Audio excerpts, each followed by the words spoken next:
Okay, we're back again at times 3 at the West Hollywood Silver Spoon. And as usual, we have our Don Sherman, our king of comedy, and our humanitarian and poet, Harry E. Northup, actor, and the only actor I think that could freak out Travis Bickle in Taxi Driver. You talk about humanitarian. Years ago, some guy, my wife and I were sleeping on Mariposa, we heard a crash, and I said to her, it was about 12:30, I said, "That's my car." I go outside, and it's an Armenian guy drunk, and he's got a van, okay, and he's running. Some neighbor grabs him, and he comes back to me, and he like says, "Okay, let me have your insurance." He kept saying, "See the human in me, man. See the human in me." That's what he kept saying. Yeah. And he didn't want me to do the charging for it. So then finally I said, "Look, you've got to pay for it, this and that." So I met an unemployment office, and he's saying the same thing again. "See the human in me, man." But I had to pay for the car. So, you know, obviously he's a human being, but he hit my car and somebody's got to pay for it, right? He eventually paid? He paid me for it, you know. He saw the human being in it. Yeah. He accomplished it. And had he not seen the human being in him, you would show him the animal side of him. Thank God the guy caught him. He was running away. Yeah, really? Well, see, he's Sammy. He runs like Sammy Glick. Well, you know, in our neighborhood, we live 1 block east of Normandy on below Fountain, and about once a month we hear a crash. And we all run out there, and we see all our neighbors watching 2 cars cracked, and they're mostly multi-ethnic. You know, a few white people, a lot of Armenians, Hispanics, a couple of blacks, Peruvians. But that's the only time we really meet our neighbors, when there's a car crash. An accident. Yeah. So you have a party as a result of the fender bender. Well, we all wonder what happened. It's a great neighborhood to walk around.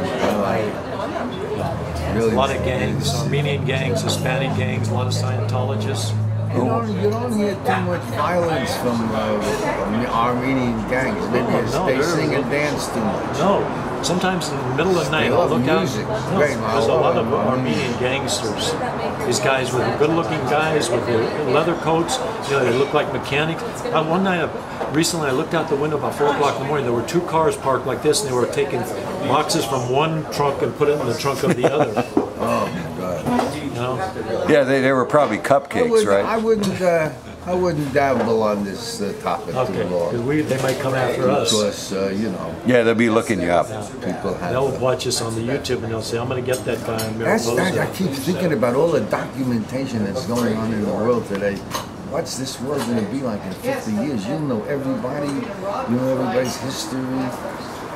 You know, I used to think that it was very strange when I thought this was such a funny story. I was working on a cruise ship, and you met Doug Maddox, the banjo player. He's great. Very moral, good Christian boy, you know, clean cut, and he met this Puerto Rican girl. She was a doctor.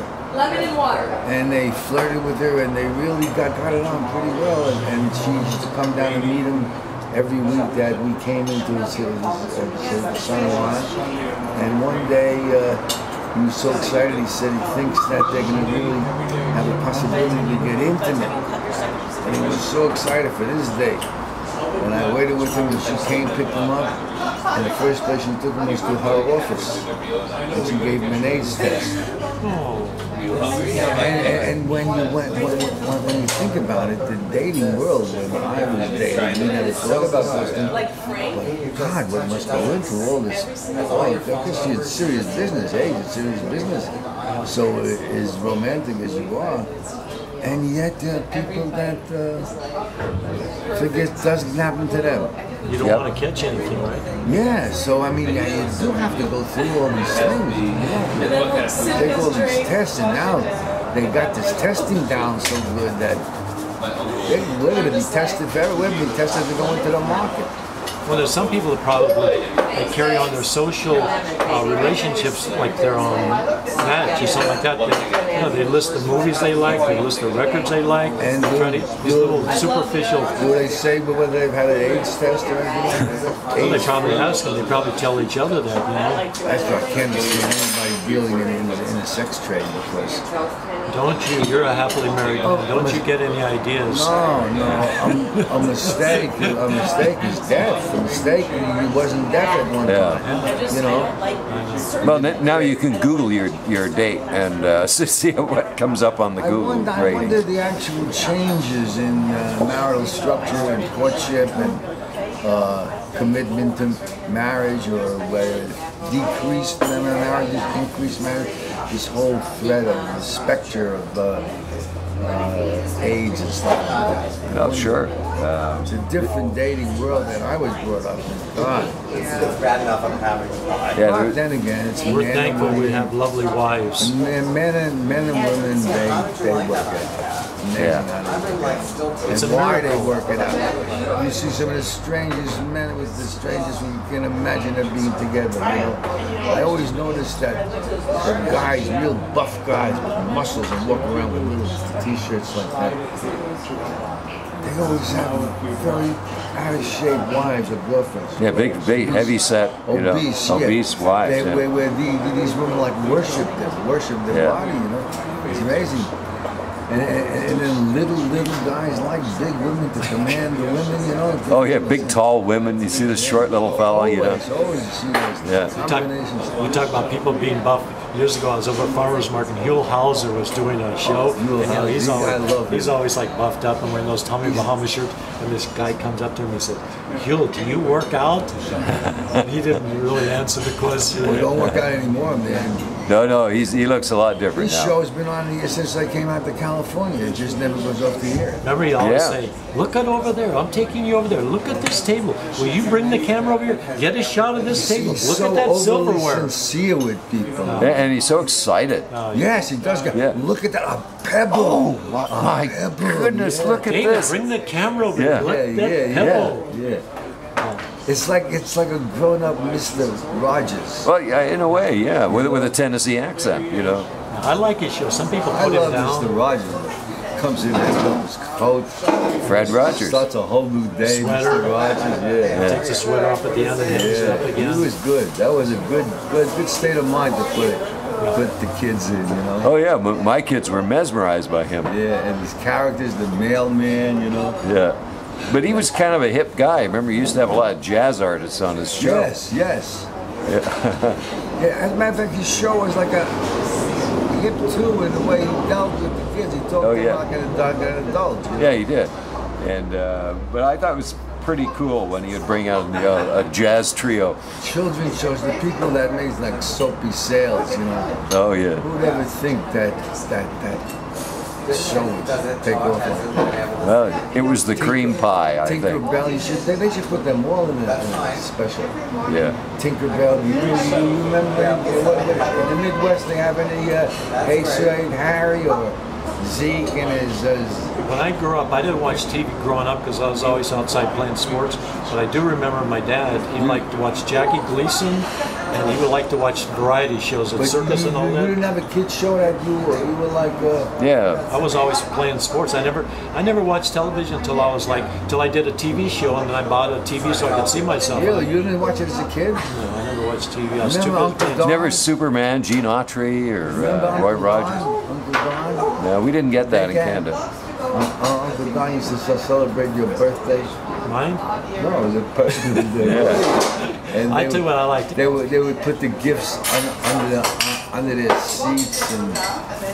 My dad and mom would get a TV tray, and then they'd put their food on and watch the television. Yeah, right. I would go outside and play.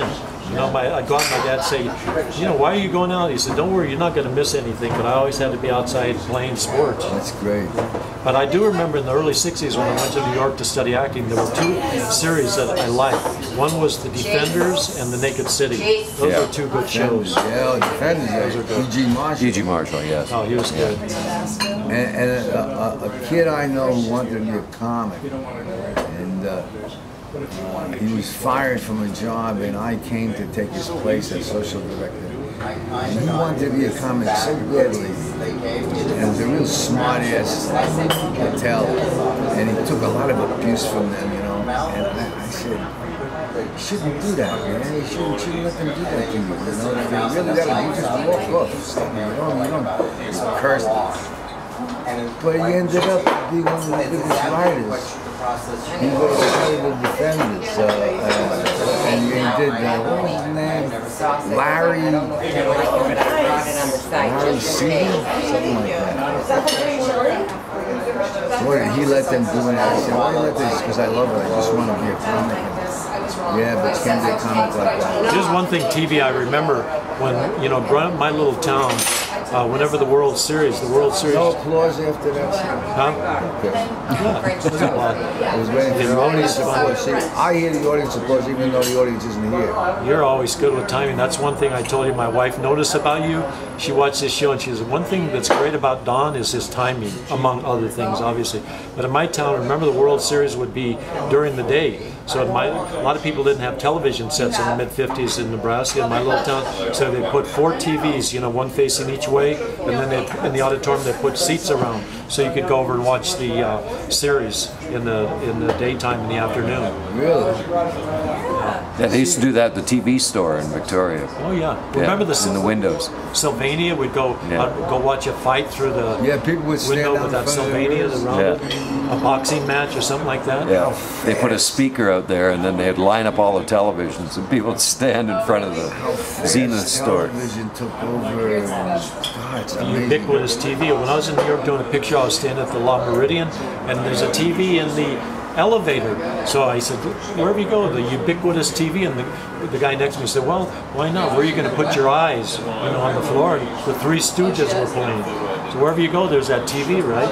Yes. Even in my neighborhood, there's a wall, and then there's an Armenian family. They got a huge TV outside, and they got the TV blaring all the time. So you could see it from the outside. So it's like you can see the top of it when you go in to get your car. Yeah. Yeah, well, gas pumps now have TVs. What knocked the drive-in movie out completely? Yeah, I don't know. Especially out here. Why did they suddenly stop? We used to sneak people in, remember? In the trunk, of course. You had to get them in there. The sound wasn't ever that good, right? The sound. Yeah, until they switched it over to broadcasting it on an FM channel, and you could turn on your radio. The problem was people would run their batteries down. My dad liked the drive-in. He never wanted to go to the regular theater. My mom and I'd go, but my dad liked the drive-in. Yep, we went every weekend to the drive-in. Yeah. And there are none around. I think there's one left in Southern California. Be a different drive-in. Yeah. And now they show movies over at the Hollywood Forever Cemetery in the summertime. Oh yeah, inflatable screeners. In my little town, they would take, there was a hill, and they would project the movie up on the hill. So you'd sit down on the floor, on the ground, and watch the movie on the hill. That's the one thing about New York City. You don't have anything to identify with a little town with the guys that live in. Yeah. It's such a big place to be born in and to be bred and to be raised in that. It's education. Everything is farther than you know. Yeah, it's farther away. Yeah, you don't know anybody. Small town, you say hi to your well, you know everybody. local senator. You don't roll up your windows, you leave your doors unlocked. Yeah, They don't still do that. I was back for a reunion, yeah. They leave the car unlocked, the window rolled down, go in. you leave the keys in the ignition so you don't lose them. Yeah. Yeah, I mean, we used to do that. It's the heartland. There's where those great soldiers from in the army. Anytime we got a guy from the west and we went to the rifle range, bang. Okay, listen to this. Nebraska. Johnny Carson, Fred Astaire, Marlon Brando, Dick Cavett, James Coburn. Were they good on the rifle range? They're all from Nebraska. Harry Northup, Sandy Dennis. You know that. All from the Midwest. They're all from Nebraska. Nebraska. Monty Cliff might even be born there too. I'm not sure. Marlon Brando, obviously, and his sister, Henry Fonda. I stayed overnight in Lincoln, Nebraska at the Cornhusker Hotel after a concert. And next door to mine was a suite with a bunch of farmers convention, and they were got all at least 80, you know. And they start talking about the kids smoking marijuana and how, man, the cows used to have been taken out for years, you know. Yeah, but you know they got a different slant on it, you know. To tell the truth, the guy said, if we had some here, I'd have to try that stuff. It was so funny to hear people who would had it accessible, dump it all their life, you know. Did you ever try to tip over a cow? No, you can't do that. Oh, no, that's what we used to do on Saturday nights for recreation. Go over, Tip out in over the field, tip over a Tip cow. over a cow. Well, who picks them up after that? Did you ever feel their tongue? Cows really plant themselves. Yeah, I mean, it must be pretty hard to tip it over. One thing about, Do they okay, really tip over cows? well, that's kind of a myth. But you know, remember Nebraska, the Cows are great. Capitol is at Lincoln. You know what's at the top of the Capitol? What? A sower. Some guy sowing seeds. A sower. That's also the only unicameral legislative branch in America. You know what? Unicameral. Unicameral, what does that mean? It's not bicameral. I mean, it's more than two camerals? It's one. It's one camel, Most of them have two like the camels. House of Representatives, Senate. This has just one branch, unicameral. Oh, you're talking about Just one. politics. Yeah, the legislative branch. Cameral, I never heard that word. Unicameral. Well, this way you keep the budget down because you're only paying one group of losers. How do we get into a competitive game here? What happened? I lost all track of what you guys are talking It about. all started with the cow. But we did learn something today, unicameral. Unicameral is one camera. Unicameral? Yeah. Only one group in there. Only one All the group. others are Multi-cameral. Like us. Representatives. Bicameral. Like us. We are filming unicameral. Yeah, unicameral with one single camera. That's very interesting. See it? You never know. Now I know this, and then if I went for a job and they asked me to be in a movie, I say, is it unicameral? So, oh, we can't, you'll ask for too much money. Yeah, we want a three-cameral. Yeah. What about that line from that one song? When I think about all the crap I learned in high school, it's a wonder I can think it all. That's right, they clog up your thinking. They really stop you because it interferes with their plans to teach what they want to teach. Yeah, their programming. Respond to what you can adapt to and learn from. Well, they don't want you to think for yourself. Yeah, why is They've done your thinking for you. Why is it? Well, it's probably easy to. Well, because they need worker bees, that's why. Worker bees. Yeah, so you are instructed to be a worker They bee. don't need worker bees now. Nobody can find a job. Yeah.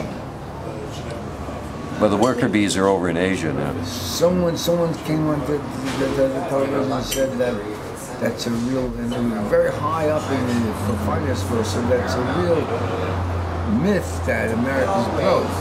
We are the richest nation in the world, and blah, blah, blah, blah. That's right. There's so much set-aside capital here at So Chocahors. they keep saying they're broke and they can't pay for this. That's the way to cut, right? Yes. You can't tell them how much money you have, then they won't cut. But we pay a lot of money on the debt, on the interest. We could be using that money someplace else, right? Yeah, but it's only a drop in a bucket. Well, guys, that's a political discussion, an economic discussion for another day. Let's not get into politics too often because there'll be a different war by Friday. Yeah, by Friday at I'm not least. political. So we'll say goodbye from times 3 at the Silver Spoon. Thank you, David. Goodbye, Harry. Everybody's recovering from Thanksgiving, Yeah, they sure, and I am too. groaning their way through the day. So I'm David Lloyd Glover, and I say goodbye. And David's promised to bring one of his pictures on Okay, it's a show promise. you because people are doubting our veracity. And that we can't have. How we go? He's taking a haircut, so he's looking Okay. at